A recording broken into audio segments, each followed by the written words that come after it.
kami sa second destination. Lalakaran nyo mula dun sa jump off. Welcome back to our vlog. And for today's vlog, saan tayo pupunta? Pupunta tayo na Miyazaki Prefecture. Bali, binok natin to via Klook. Yung pinaka-highlights ng trip na to is Takachiro Gorge. Bali, meron siyang tatlong itinerary. Yung una, yung Umanoy Maso Shrine. Tapos, included na yung ano dito, included na yung lodge. Sayang nga kasi gusto sana namin matikman yung soba. Nag-flow. Oo. Kukunin mo dito yung bamboo, di ba? Oo. Kaya lang yung nakuha namin, included yung lunch. So, tignan na lang natin kung baka pwede kayo mag-ate later. So, yun. So, after nung lunch, bali, Takachiro Gorge na. Tapos, yung pinaka-last is yung Iwato Shrine. So, binok namin tong sa Klook kasi ni-research namin kung pwedeng i-DIY yung Takachiro Gorge dito sa, sa Fukuoka. Pwede naman, pero sobrang hirap. Kasi, Layo. ang layo. Tapos yung yung transportation, like, kailangan mag-taxi, mga ganun. Oo. So, parang siya, parang okay siya pag magi-stay kayo malapit sa Takachiro, like 1 hour na lang yung biyahe. Kasi pag dito, sipin nyo naka-private na nga tayo na bus, pero 3 hours yung biyahe papunta dun sa sa malapit sa Takachiro. Tapos yung pabalik mo pa. Nandito na tayo sa pickup station dito sa Oriental Hotel sa Hakata Station sa Lawson. So, ang dami ditong bus company. Hindi lang kami in-email nung operator. Walang confirmation. Bali yung Klook na voucher lang hawak namin. Pag wala. Buti na lang may email doon na nakalagay kung ano yung operator. So, JPH yung nakalagay. Nagtanong-tanong ako, wala pa daw yung bus. Ang oras ngayon is 7:31 na. So, check natin. So, ayun guys, pag walang confirmation sa inyo, hanap lang kayo yung mga, yung may mga flag. Ayun. Sobrang manual dito kasi di ba usually pag nagbo-book tayo sa Vietnam, ganon, parang i-message na ng operator yung participant Via WhatsApp or diba? Line. Ganun. So dito wala silang message. Kaya hanapin mo, tatanong ka dun sa mga may flag. Oo. Tapos, Pero madali lang naman, isa-isahin mo nga lang yung may mga flag. so kung introvert ka, baka di ka makaalis. Para kakalabit ka, te, ito na mo ba? Oo. So ayan, pupunta na kami dun sa bus. Binigay naman yung bus number. Go! May number eh. Ayan. 50333. And then yung bus number. So, let's go.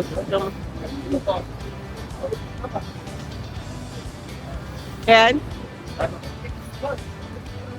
So, ito yung bus namin. Plate number naman dyan.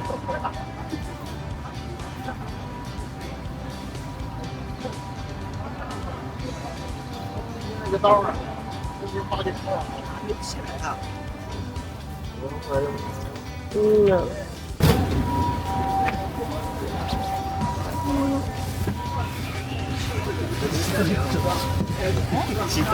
Ayan guys, nandito na kami sa bus. Yes, free seating naman kayo sa yung gusto ko.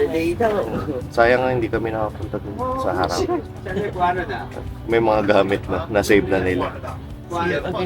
So, halos 3 hours daw yung biyahe papunta dun sa ating first destination. Pwede pa kayong makatulog kung i-avail nyo to. Wala kayong tulog kagabi. So, ayun, antayin na lang natin umalis to. 7:50 daw sila alis. Bali, 7:30 yung pick up, tapos 7:50 alis. So, saan ka na-excite? Sa highlight, Takachiro Gorge. Ako rin gusto ko yung Takachiro kasi kaya nag-book na talaga kami naman. Pero yun nga, all day itong tour. So, mag-aalap talaga kayo ng araw niya dun sa itinerary. Marami rin naman nangyari, limited lang yung time nyo. Marami rin mga tours na yung offer like Safu, di ba? Tapos yung Beppu. Yupuin. Yung mga yupuin. Tapos ito lang yung pili namin kasi gusto namin makita yung mall.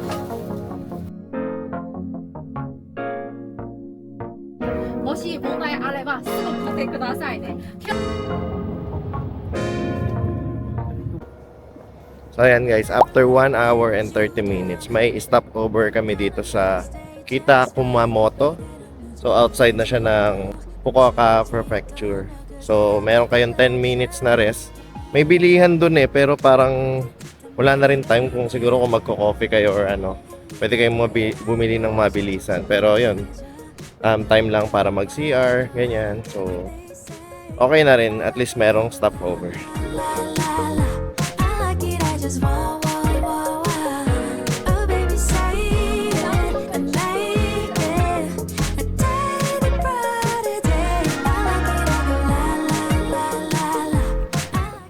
Ayan guys, nandito na tayo sa ating first destination. Ito yung Kami-Shikimi Shrine. Mahaba siya eh, Kami-Shikimi. Parang ganun. Himano Shrine. Ang haba ng mahirap pang So, parang nakarating kami dito around mag-11 a.m. na. So, ilang oras yon? 8, 9, 10. So, almost 3 hours bago makarating dito. Kasama na yung 10 minutes na stopover kanina. So, titingnan natin tong shrine kasi parang hindi ko rin to nakita sa sa ibang vlog. Pero part siya nung ating tour. Nandito siya sa sa Kumamoto Prefecture. Check na rin natin Kumamoto. Yes. So, ayan, nakikita ko na yung unang Torii Gate.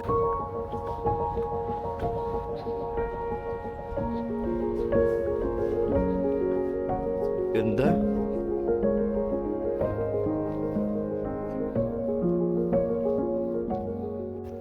Oh, ayun, ano pala siya, pataas. Bali yung shrine, nandun siya sa pinakataas. Tapos, mga 260 steps daw to. Tapos, ang ganda kasi parang itong pathway, papunta dun sa shrine, napapaligiran siya ng mga matataas na puno at saka yung mga lantern. Mga stone lantern. So, naramdaman ko na agad yung hingal.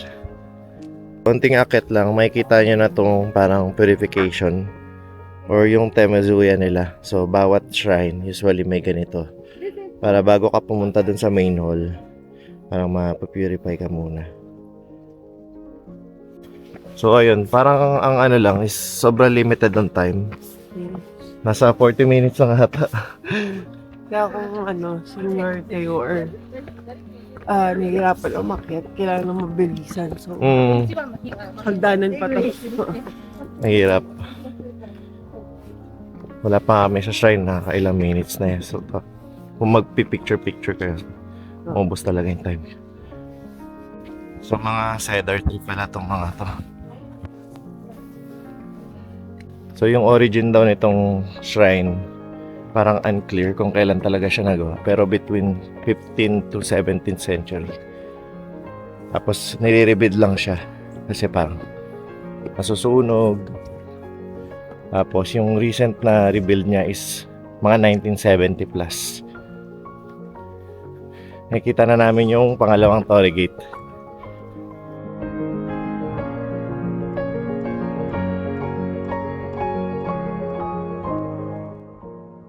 Pagkalabas nung Torii Gate, kita mo na naman pala agad yung shrine sa taas. So, hindi naman siya yung sobrang taas.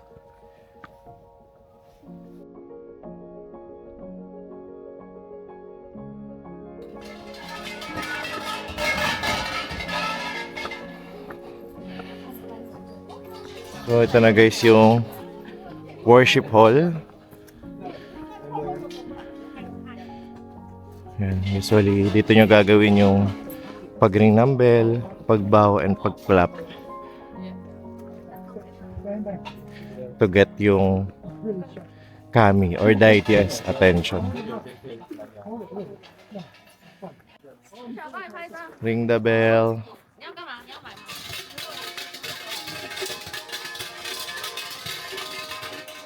Yan. Bow once. Clap twice. Bow. Tapos clap ulit. Make your wish. So, ayun, after pala nitong worship hall, pwede pa kayong mag-ascend papunta dun sa may cave. Pero medyo mataas na siya, ayun na. Ayun yung cave. So, akit ako onte para makuha na ko ng footage para ma-share ko sa inyo. So, ito na yata yung pinaka-main hall niya. So, pinaka-main hall yung important part ng shrine kasi dyan daw nag-house yung deity or yung kami. Tapos, ayan yung kanina, yung worship hall. Usually, sarado yung yung main hall.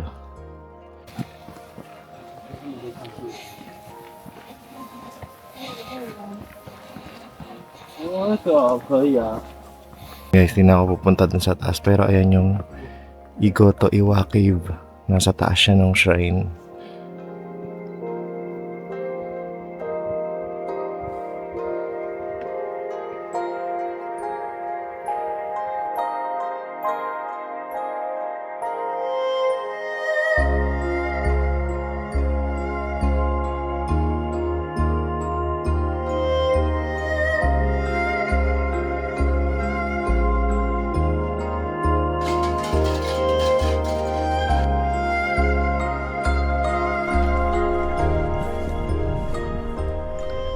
Parang yung pinaka-highlight nung nitong shrine is yung pathway niya talaga. Oo. Sobrang ganda, di ba? Yung mga trees. Mga cedar trees. Parang cedar forest kasi to. Tapos nilagyan nila ng shrine. Oh, tapos yung mga lantern stone sa gilid, ang nagpapaganda rin siya. Kaya lang, parang sana ma-justify nung camera, pero ang ganda niya talaga. Sa personal. Kasi parang may mga siya, parang mossy something. Ganda. Ang ganda. Sulit na rin to. Mm. Kumbaga, part lang to nung anong Takachiho Gorge, pero okay na rin. Bali, isa side trip siya pagpapunta na kayo dun sa Takachiho Gorge. Ang ganda Tsaka dito. parang feeling ko kaya naman ng senior. Kasi ang dami ng senior no? Mm, Parang dahan-dahan ka na lang. dahan-dahan. Malalaki naman yung steps niya. Oo. Kaya okay din. Tapos, pala to? Binase din ang isang anime dito. Well, Mm. Parang ang pangalan niya is Into the Forest Fireflies. Parang ganoon. Pero i-ano ko na lang. Ililink ko na lang. Ang ganda. Ganda. Sulit na rin. Although limited time lang para sana kasi kung may time kayo okay din na okay din na i-feel nyo yung di ba? Yung Oo. lugar. Saan sa taas, di ba, maganda? Mm. Sa may bato. So yun, balik na tayo dun sa sa bus kasi mag 11:30 na. So later na lang. 11:21 na 9 minutes pa tayo. Mm. Tara. Yung next yata natin na destination sa Miyazaki na. So, alis na tayo dito sa Kumamoto. Bali itong Kumamoto, malaki siya. Siya yung center ng Kyushu Island or Kyushu region. Ang pinaka main attraction dito is yung Mount Aso, yung active volcano nila, tapos mga onsen, may onsen town dito. Tapos yung delicacy nila yung mga horse meat ganyan. So, ayun, kung pupunta kayo dito, make sure na mag-alat din kayo talaga ng days kasi ito part lang talaga ng club. Sana mabalikan din natin to.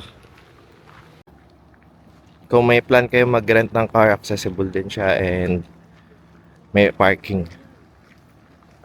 Mabalik na tayo dun sa bus.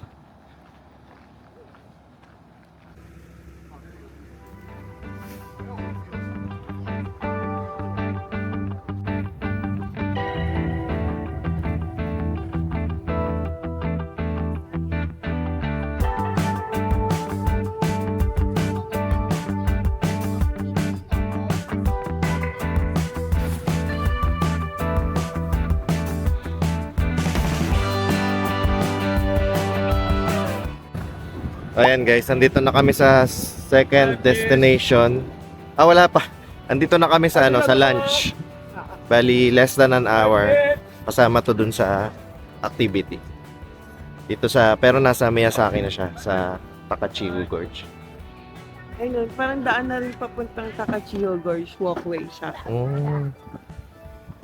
Hindi niyo ma-explain sa atin kanina. Oh.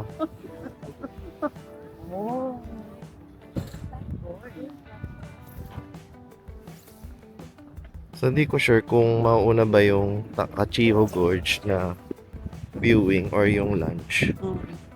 Hindi niya kasi ma-explain sa atin kanina. Bali, itong Takachiho Gorge, nasa ano siya, Miyazaki Prefecture. Ito, isa to sa pinaka-famous na ano dito, na attraction. Tapos famous din sila dun sa Miyazaki Vip. Pero marami pa ditong pwedeng puntahan. Tapos may papatikim daw sa atin na parang expensive na parang soju. Na Mm. parang sake, gano'n. Ah, Na warm, gano'n. warm sa ake. Ata.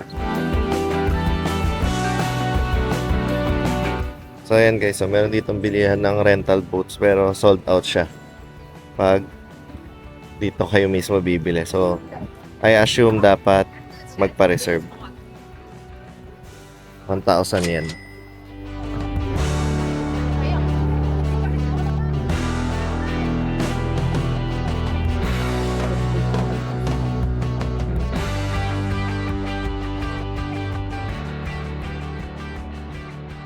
OK，一下。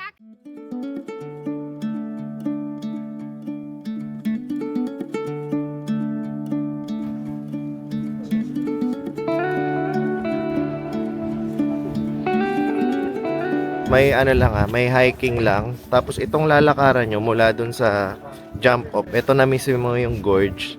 Makikita mo na yung mga nag-form dahil sa volcanic eruption. So based dun sa nabasa ko rin kanina, yung mga basalt or yung mga volcanic basalt na to, galing siya sa pore eruption 100 years ago noong Mount Aso. Oo, 4.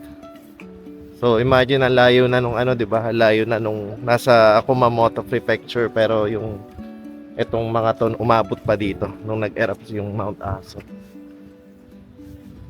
Siguro sobrang lakas. Pero 'yun, makikita mo na yung laki ng gorge. Pero yung pinaka-highlight niya talaga is yung Manay Falls later. Tapos meron sila activity dito, yung boat activity. Kaya lang kailangan mo siyang i-reserve. Siguro 2 weeks before or so. And siguro dapat DIY kayo. Kasi pag look, limited time.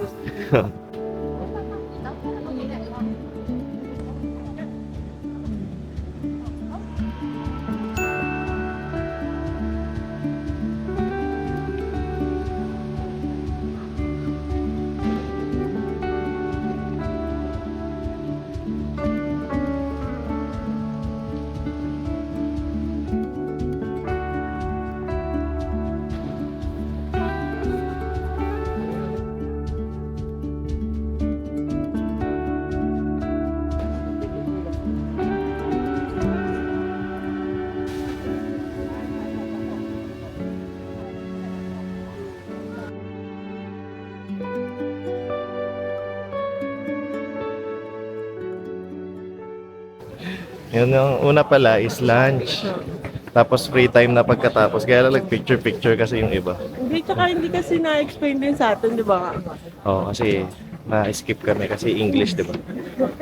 Parang ang priority is Japanese and Chinese. So, ayan. Kasabay na naman kami dito sa pila. Tapos tingnan lang natin yung lunch shot natin.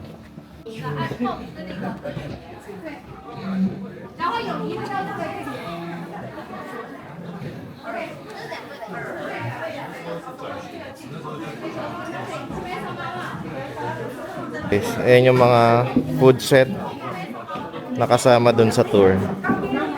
Tapos, papaupuin lang kayo anywhere naman.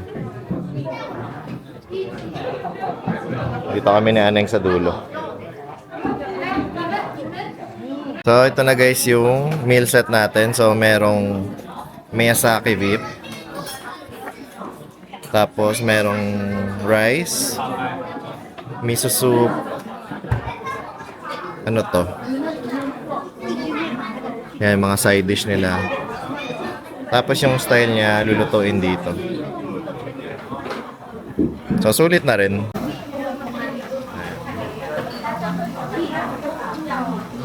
Ang sarap ng rice. Para siyang fried rice, no? Ano bang tawag sa style na ganyan? Parang sa gyukatsu, no? Parang ganun eh.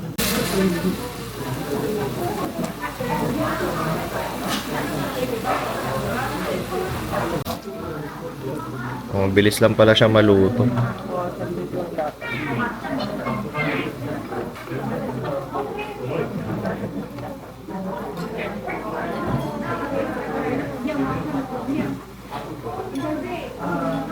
Kaya ko yung iba kasi naglalagay sila ng gulay.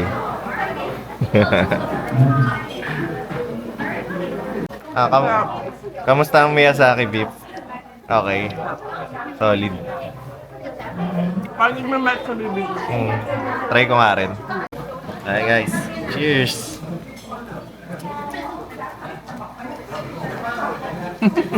Na sobrang mata. Ang tigas na naluto ko kasi tumagal. Pero meron naman ako naluto na beef. Pero pwede na, di ba? Kasi magkano yung ganitong set sa pagkakain ka sa resto. Kain muna tayo.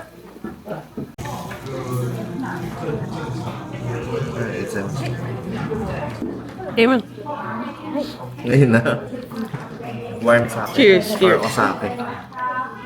Ikaw din? Hindi.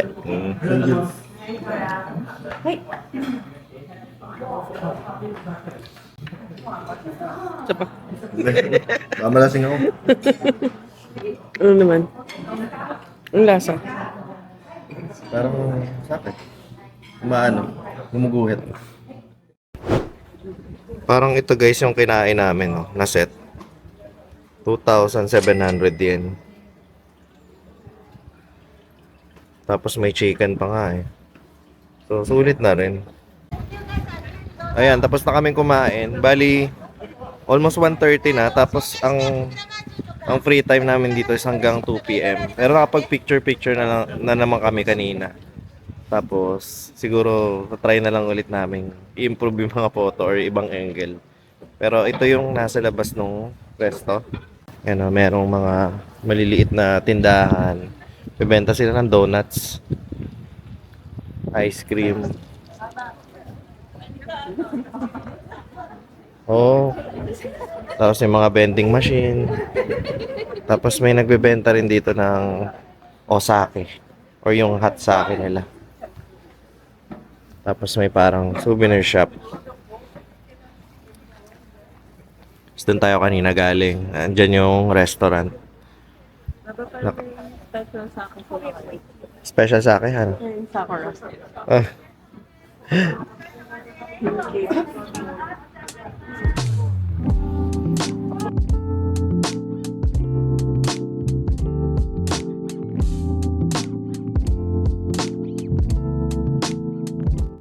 andito kami ngayon dun sa Sa kabilang side yung kinainan natin.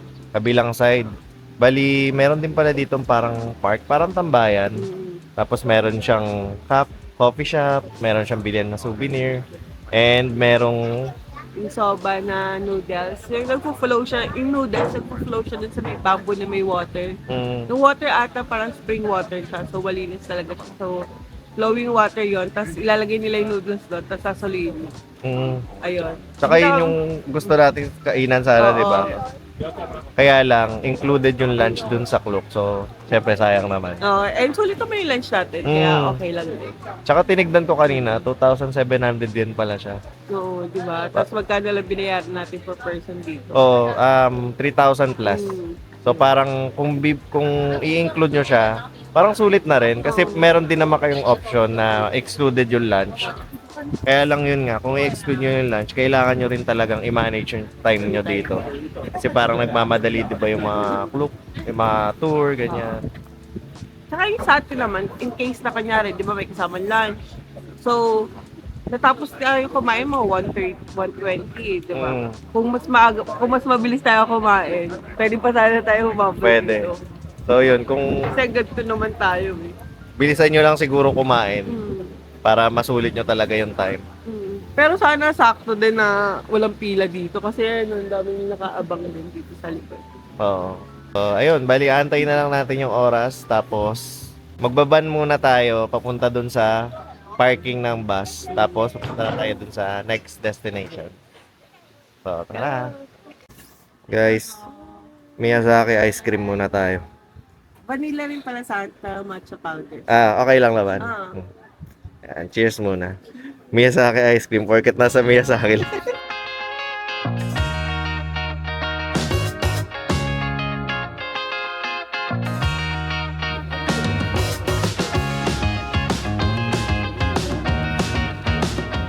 So, ito na yung van, papunta dun sa bus.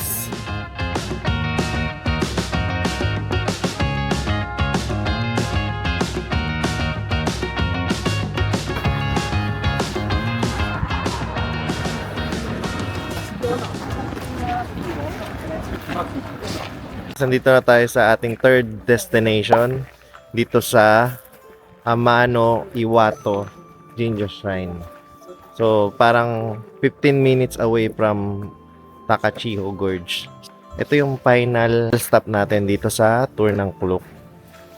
Bali, explore lang natin itong shrine. Pero ang history nito is, meron ditong cave na kung saan nagtago si Amaterasu, yung Sun Goddess. Which is, siya din yung first imperial sa Japan. So, or kino-consider din siyang ano, 'di ba, parang ancestor ng mga Japanese imperial. So, alam ko lagi din binibisita tong shrine na to ng imperial family. So, tingnan na lang natin. Nakita na natin kanina yung purification. Tapos, nandito yata yung kanyang worship hall. Ayan, oh.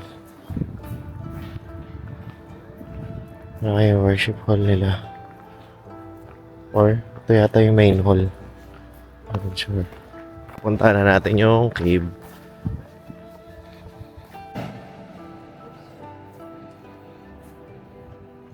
So, yan guys. So, punta na kami dun sa Amano Yasukawara o yung Amano Cave. Ano ba meron dun sa cave? Yung nabasa natin kanina. Dun daw siya nagtago. Nung Si Amaterasu. Na-upset siya dun sa brother niya kasi lagi daw ata siya pinaprank. So, nagtago siya doon ng matagal, as in wala daw makapayag sa kanya na lumabas siya doon sa cave. Na ginawa daw nung isang guard, parang, di ba may iba pang guard dun sa labas? Oo, ng cave? madaming gods. Oo. Ayan, tapos, ang ginawa niya, parang sumayaw ata siya, tapos hanggang sa tumawa lahat ng mga gods, gano'n. Tapos, parang na-curious siya. So, pag ginawa niya, sabi niya, bakit pinagtatawanan daw mga to? Yun. Tapos, lumabas siya. Tapos yun na, bumalik ulit yung sana. Oo. Sobrang important niya kasing god eh, di ba? Oo. Siya yung god of sun. Tama. The sun goddess. Kaya, nag-through sila ng party. So, ayun, pupuntahan namin yung cave. Tapos, tignan natin kung ano meron doon. Medyo, siguro mga 5 minutes pa lang naman kami naglalakad. Ang mahirap lang nito yung pataas. Oo, Tignan natin. pabalik. Later.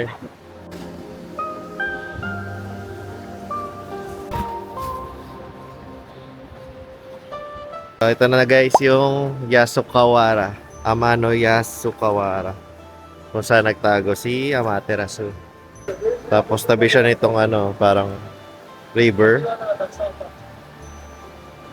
Spring water yan. Sobrang linis yan. Tapos kung mapapansin nyo, ang dami ditong mga pinagpapatong na ng mga rocks. I think mga wish yan ng mga tao.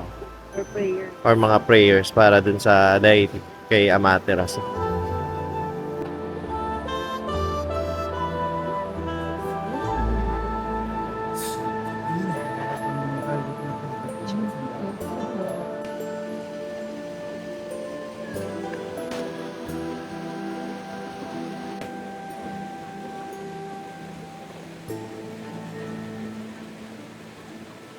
So, yun na guys. Yun na yung ating last stop sa Kluk tour na ito. And babalik na tayo dun sa bus. Sabi, babalik daw kami ng mga 3:30. So, baka umalis na rin yun before 4. Nisip namin baka mga 6 to 7 makabalik na kami na Hakata Station. So, tingnan na lang natin. So, ayan guys. Nandito na kami sa bus.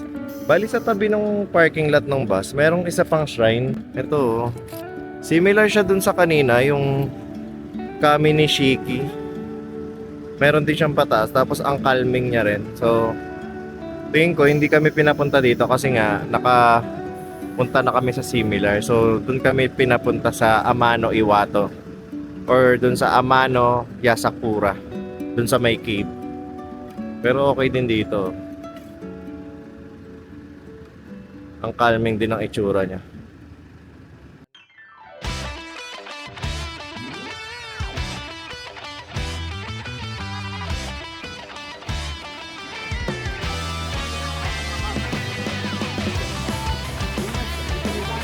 Nakarating lang namin dito sa Hakata Station kami binaba.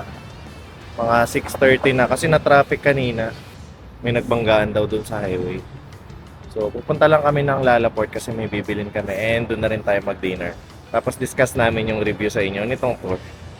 Tantayin lang namin yung bus. Bali, isang bus lang siya from Hakata Station. So, ayan guys, nandito na kami sa Lalaport. So, para mga 15 minutes away lang siya from Hakata. So, itong Lalaport nasa Hakata rin. So, sobrang laki nitong mall na to. Sobrang dami niyang shops, around 200 shops yata. Tapos pinaka-highlight niya, yung Gundam sa labas. Life-size Gundam siya, 1:1. Kasi hindi na siya gumagalaw yan kasi may oras na pala yun. Oo, pero at least may ilaw pa rin, di ba? May kuryente. Mataas kasi yung Yumi dito eh. Pero ayun, Gundam yung pinaka-highlights niya. Meron din sila ditong dalawang Gundam Park, yung BSG, tsaka yung Side F. Tapos, nakita ko nga kanina, meron ding ano yan yung pambata? Kidzania. Kidzania. Ang dami pwedeng magawa dito. So, pwede nyo rin i-consider kung kasama nyo yung family, kids, yan. Ang dami dito, mga toys.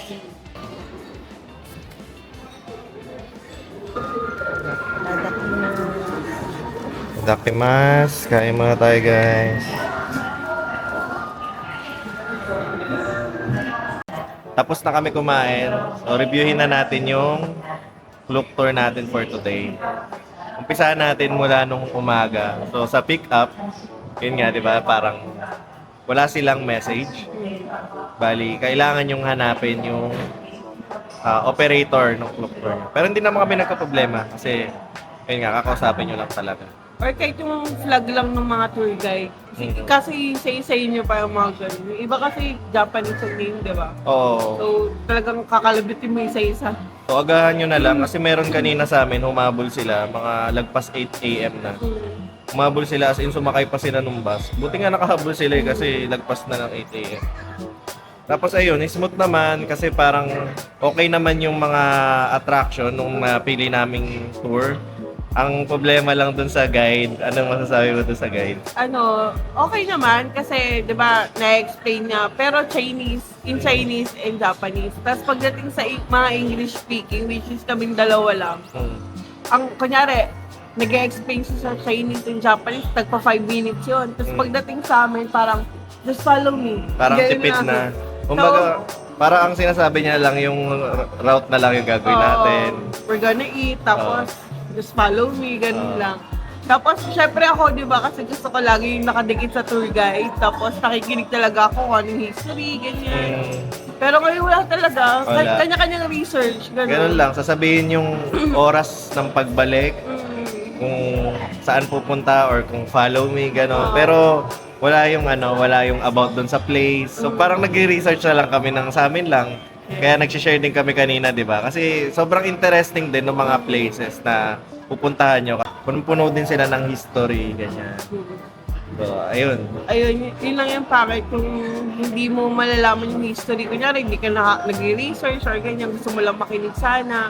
Pero ayun yan, hindi mo malalaman. Dapat kasi talaga hindi sila nag-accept ng English-speaking na tourists dun sa group na yun kung hindi naman nila kayang i-accommodate. Oo. Kasi katulad sa Korea, di ba yung sumama ako ng Gyeongju? Parang dalawa yung tour guide. Isang Chinese, isang English speaking. So, hiniwalay kami. Ganon. Eh, dito sa Japan parang ganon talaga. Kasi sa BA, ganon din, di ba? Sa Furano, yung nag-winter tour kami doon. Wala na, sama-sama na yan, parang ganon. Yes, Tapos, kakayanin niya ng isang guide. Tapos, ayun, yung lunch, sulit din naman talaga. Nasabi rin namin kanina, di ba? Sulit naman. Misayaki beef. Ayun, sabi ko sobrang sulit. Tapos, madami rin. Kailangan nyo lang bilisan para masulit nyo yung Takachiho Gorge. Tsaka siguro itong yung nabook namin tour, more on hike talaga siya or more on trek. So, be mindful lang lalo na kung mahina yung mga tuhod natin or nahihirapan tayo sa mga puro lakad. As in, hagdan, paakyat, pababa, puro ganon. Sa shrine pa lang, sa unang-unang shrine pa lang, tapos sa may Takachio Gorge, pati yung sa last natin, yung shrine Puro din. may hiking. So, consider lang din kung may kasama kayong senior na mahirap na maglakad or may bata na Nakakapagod ayaw. siya. As in, nakakapagod. So, ayun. Yun lang. Ayun, recommended pa rin naman siya kung okay lang sa inyo mag-guide, kung okay lang sa inyo Oo. yung English speaking guide na medyo incomplete yung details. Para sa akin yung price niya okay lang. Tapos, Mag-ano ka na lang talaga, mag-research ka na lang. research na Like, lang. sa isang Maganda lugar. naman eh. Tara, nag-enjoy kayo sa tour natin today sa Klook. Yes, and don't forget to like and subscribe kung nagustuhan niyo itong video namin. And follow us sa aming mga social media accounts, TikTok, Instagram, and Facebook at Galing, Aling Media. See you sa next vlog. Bye-bye!